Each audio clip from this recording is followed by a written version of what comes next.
Hey everyone, EGMAN here with another video, and today we're going to go over one of my favorite characters from set 3 of the My Hero Academia card game. It is Toru 2. It is such a flexible leader. It has a lot of support from the set itself, which is really nice. And I think it's something that is both good offensively and defensively, which is really, really nice. So all three symbols, I believe, are viable, but I think the good one is good in itself. So we're going to go over a deck list for it, as well as if there's any other kind of characters or builds you want from me from set 3, pick my mind for, or anything else you're just looking for, you're stuck with a list, let me know. I'll definitely make a video in the future for that. I'm really into deck building for My Hero right now. It's a really fun challenge, and I've been really enjoying it. So let's go into Toru itself. So it has an enhance and a response. The enhance is that your rival's block modifier to block this attack is +1, and then for additional +1 for every 4 foundations in their stage. A better way to think of it in my mind is that you just gain speed for attacks. So pretty easily you get +2 speed to all your attacks, more or less, and it's not very difficult to get a +3 on that too. So really interesting there, and it's not as easy to interact with as it would be for speed stuff. So I think that's really nice.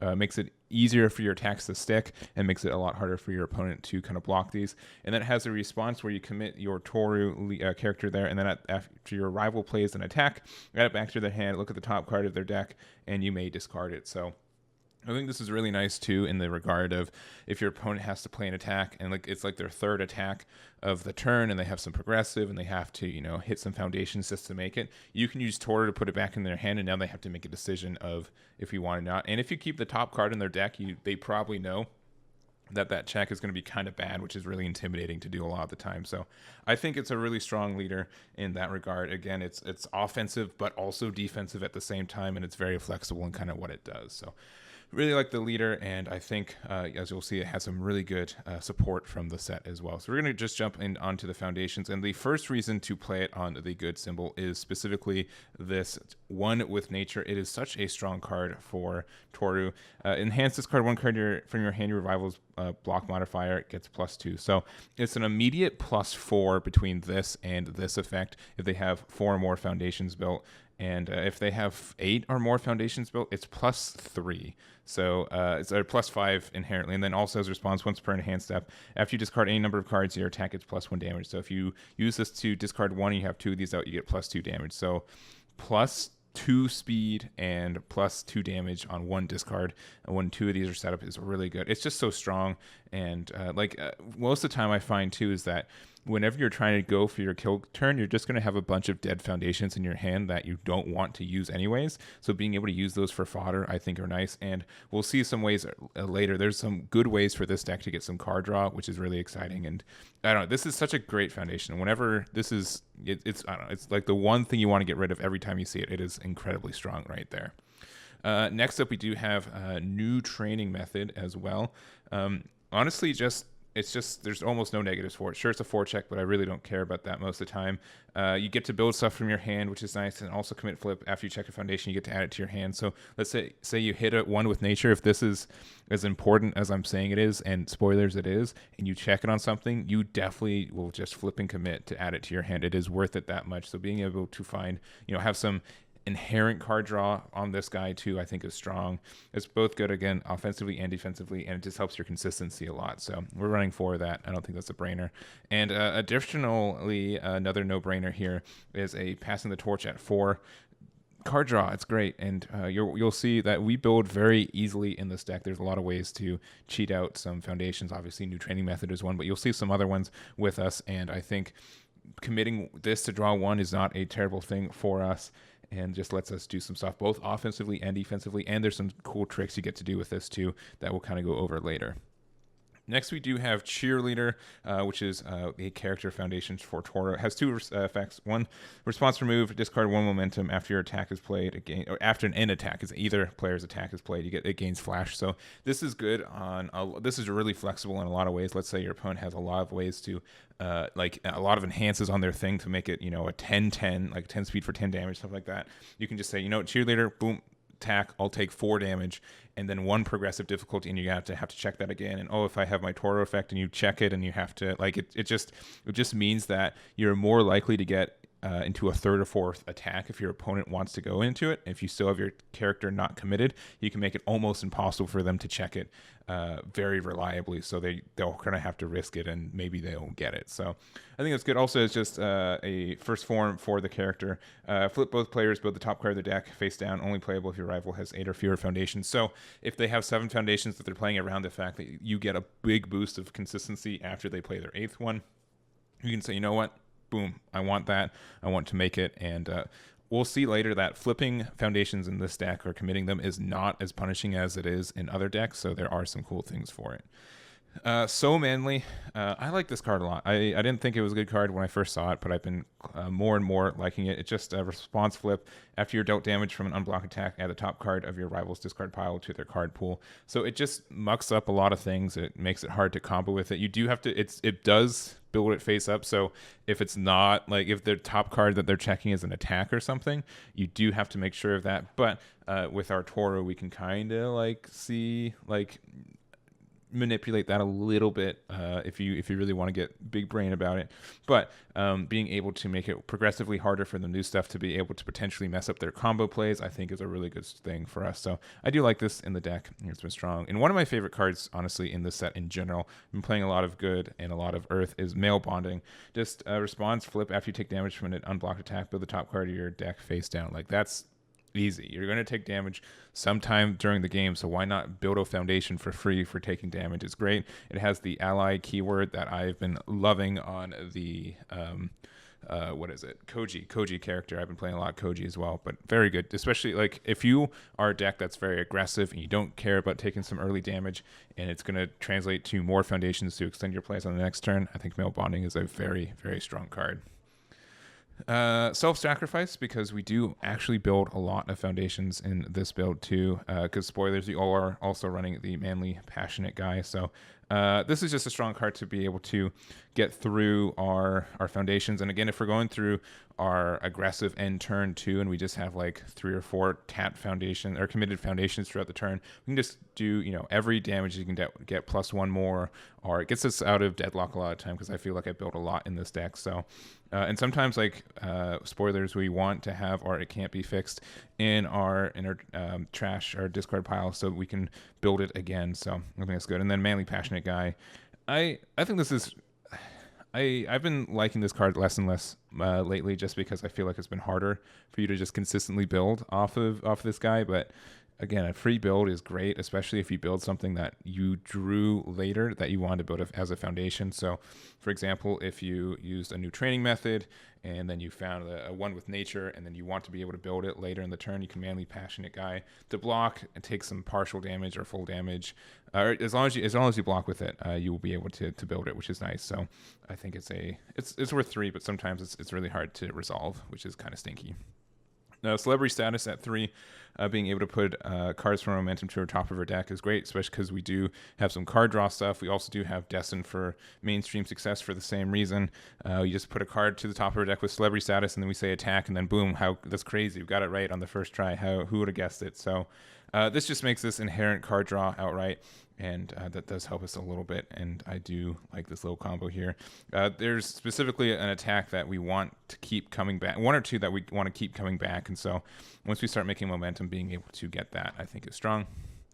Bonds of Friendship, just 2 of these. It's a 6 check, and it's a 1 high block, so no bad things about this besides its actual enhance effect. If you need to build it, you do, but you want to usually keep it in hand in case you do need a high block. Sometimes just building it with manly passionate guy just to be able to have a high block, another foundation for the next turn is worth it. And then our last foundation is a 4 of it can't be fixed. It's such a strong card, especially because spoilers are playing back ally haymaker, so we build it for free, and then it makes it so your opponent can't even stun you down. Just a strong card. I can't believe this is one of the cards that I'm just like, why is this?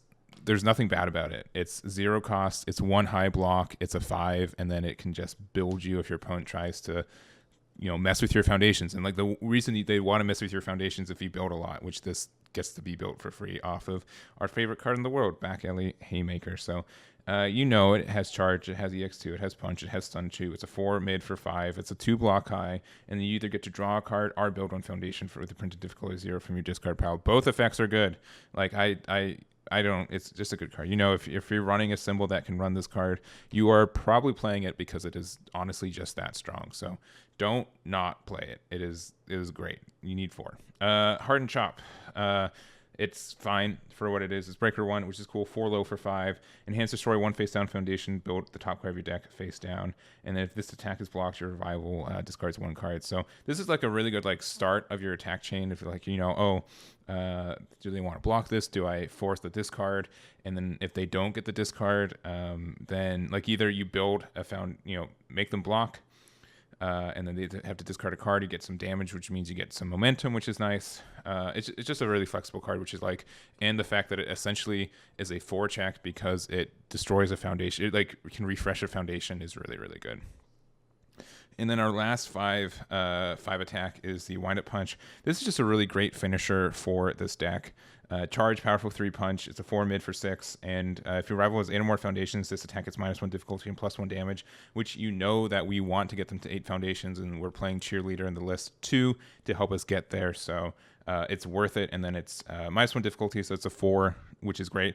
+1 damage, and also enhance if you have discard 1 or more cards this combat phase. This attack gets stun 2. So being able to stun 2 as well, and then be able to use powerful 3, and then being able to give it, like, if they have 8 foundations already, it's technically a 7 mid for 6, or sorry, 7 mid for 7 that also has stun 2 that you can also powerful 3 it up to as big as you need it to be. So it's a great card. I don't know why it's like a wind up punch, because it's like the final punch too many of my games. So and then we do have the character attack. It's the Invisible Infiltration. This is, again, a incredibly flexible card. Like, it's almost too flexible, because sometimes I don't know if I should use it offensively or defensively, and it gives me that choice to make the wrong choice. So it has Breaker 2 on our leader, so that's already a really good thing for us. And then 2 enhances. 1, it gets +1 damage for each 4 foundations in your rival's card pools, or rival stage. So this is a 6 or 7 damage pretty easily all by itself. 3 low, but also enhance. Remove 1 foundation from either player's stage. After this attack resolves, the owner of the removed foundation builds it from the removed pile face up. So there's a lot of fun things you get to do with this, and just with our own stuff, right? So it builds it face up and uncommitted, right? So standing up. So immediately, some things that you can do with this. So you could do some of new training method. You can rebuild new training method, and then you do this and it builds something committed. Cool. You can do it with another copy of let's say you cheerleadered earlier to get to 8, and then you tapped it to play the card. Then you can bring it back, and then you can play something flash, discard on momentum, get that damage in, go for it. Though I will say with Toru, most of the time you do want your enhances to be able to make it harder to block, but on the defense step, I think that is good there too. Favorite one, passing the torch, commit, draw a card, and then invisible infiltration, take it away, bring it back, next attack, draw another card. Like, great stuff right there. And it just kind of has that idea that, you can refresh things. Like celebrity status are destined for mainstream success as well. Like, you flip to celebrity status to add another invisible infiltration to the top of your deck, and then you get to flip it back, and you get to do it again off a draw, off of passing the torch, or if you play another copy of Backlight Haymaker to draw a card. Like, there's a lot of extension combos that this thing lets you do just by being able to essentially reset your own foundations, not alone, like just being able to unconditionally mess up any of your opponent's foundations that they might be setting up and sitting there waiting for any of your responses. So it's so good. I think 4 is the number. I've seen a lot of people run at like 3, but it's just too good. And it's a 4. It's 4 on 3 too. Like, I would not be too. I'd be a little upset if there's a 2-check, but 4 for 3, you definitely want to play this. So it's very strong. Rounding up our attacks, we have 3 hardened jabs. It's a punch, add 1 card face down from your stage your hand, build the top card of your deck face down. So that's really good. And something else too is that sometimes, like, you build face down stuff off of our hardened chops and our hardened jabs. So if you end up building, like, let's say a 1 with nature face down off of one of these 2, you can invisible infiltration, and then you get it back. You get to reflip it for free, which is so strong. So just being able to help you cycle and get that consistency there is really strong too. And then lastly, we do have 3 Texas Smash. This is just to help us get some more discard. So it's combo enhanced attack is +4 damage if you combo with a punch, which every attack but the invisible infiltration is a punch, so that's super handy for us. And then also enhance discard 1 card, your next attack gets +4 damage. So if you do this with our If you do that with the wind-up punch, which is right here, you will be able to, so you Texas Smash, boom, it's on a 4. This will be on a 4 also. If you played a punch earlier, like a back alley haymaker, you stun 2. You do this, and then you also make your speed +2. You use Texas Smash, so now it's a 4 for 7, but with the combo +3 damage. And then here, let me get the back alley haymaker. Where's that? There's that. All right. Do this first, stun 2. Easy peasy. Do this. It's technically with Toru, let's say they have 3 or 8 foundations, 7 high for 7 for just existing, right?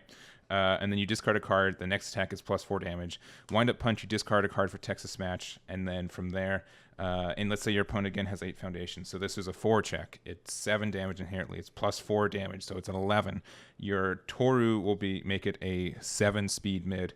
And then you'll be able to enhance to stun 2 more. So you stunned 4 off this combo, off these 2. And then you can powerful 3 to increase any more damage that you might need to just get that done. And then again, like if you already have your one with nature, you just get that extension there. So like this is like a really good like end scenario. Obviously, back alley haymaker could be any punch attack. It could be the jab or the chop. So both of these are also punches, but it's just a very strong combination in a lot of ways. So I do like that. And obviously, if you did Texas Smash first and wind up punch, and you had a second wind up punch in hand, like you can finish it there too. Lastly, we do have just capture evildoers. Sometimes you just draw a lot, and inherently this doesn't have a way to overcome progressive difficulty, so that's really just good. I mean, it's just never super dead. It's a 1 mid, it's a breaker 1, which is kind of cool. Enhance, remove 1 rival momentum. If you did add the top card of your deck to your momentum, remove this card from your game. So if you need to build like 1 more momentum for either the wind up punch or for your back alley haymaker to make it a little bit speedier for the EX2, boom, you have a way right here off the capture evildoers. And then also form, discard 1 momentum, discard up to 3 cards from your card pool. So if your opponent has a way to manipulate your card pool, if you're playing against something with water, or if you got hit with like a That's So Manly, this is a great way to clean up your own card pool and then continue doing your combos, which is really nice. And that is the list for you guys. I hope you guys enjoyed this video and are excited to play Toru as much as I think honestly good is probably in a, I keep saying good is in a good spot, and I don't mean it like I keep saying it like that, and it's very strong. It's very, very strong, and I think Toru is one of the best leaders or characters to take advantage of all the tools it has in set 3. But again, that's going to be it for me. I hope you guys enjoyed this video and got some ideas from this list. Again, let me know of any other characters you want me to build for this set 3 meta, and that is going to be it for me. So again, thank you guys so much for watching. I do appreciate it, and I'll catch you all next time.